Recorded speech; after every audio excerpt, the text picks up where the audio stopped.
Hi everyone. তো সেদিন ছিল ২৫শে বৈশাখ। তো সেই উপলক্ষেই আমাদের কলেজে ছোট্ট করে প্রোগ্রামের আয়োজন করা হয়েছিল।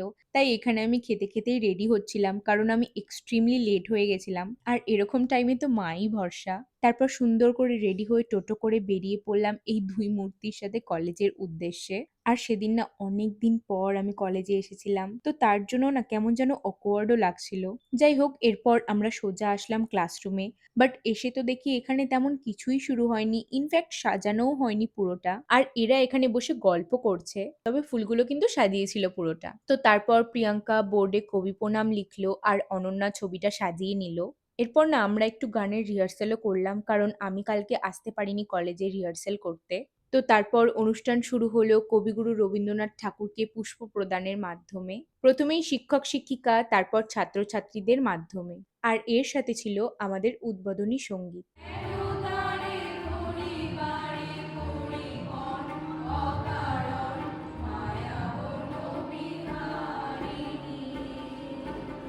তারপর স্যার অল্প কথার মাধ্যমে কবিগুরুর জীবন সম্পর্কে কিছু গুরুত্বপূর্ণ কথা আমাদের বললেন। আর অনেকদিন পর রবীন্দ্রনাথ ঠাকুরকে উৎসর্গ করে আমি একটা রবীন্দ্রনৃত্যও করেছিলাম সেখানে। এরপর নাচ-টাচ করে একদম ফ্যানের নিচে বসে পড়েছি, সাথে বাকিদের পারফরম্যান্সও দেখছিলাম। তো সব শেষে আরো একটা রবীন্দ্রসঙ্গীত দিয়ে আমরা অনুষ্ঠানটা শেষ করেছিলাম।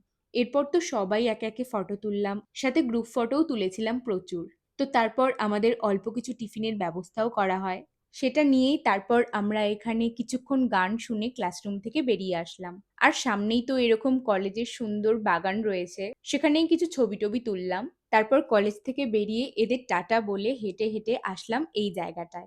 আর এখানে ঢুকতে না ঢুকতেই আমরা শুরু করে দিয়েছি এখানে ফটোশুট। একে, একে ফটো-টটো তুলে ব্যাগ-ফ্যাগ ছিঁড়ে কোনো রকম রিগ্রেট না করেই চলে আসলাম সমুদ্রের ধারে। ও আই মিন আমাদের ধলদিঘিতে। সেখানেই প্রায় ১০০০টা ছবি তুলেছি আর সেই ছবিগুলোকে তোমরা অনেক, অনেক ভালোবাসা দিয়েছো। সো থ্যাংকস আ লট। তো তারপর আমি অবশেষে বাড়িতে চলে আসি। আর সেদিনের লুকটা এত ভালো লাগছিল, শুধু মেয়েরাই বুঝতে পারবে এই ফিলিংসটা। So that's it for today's video. By.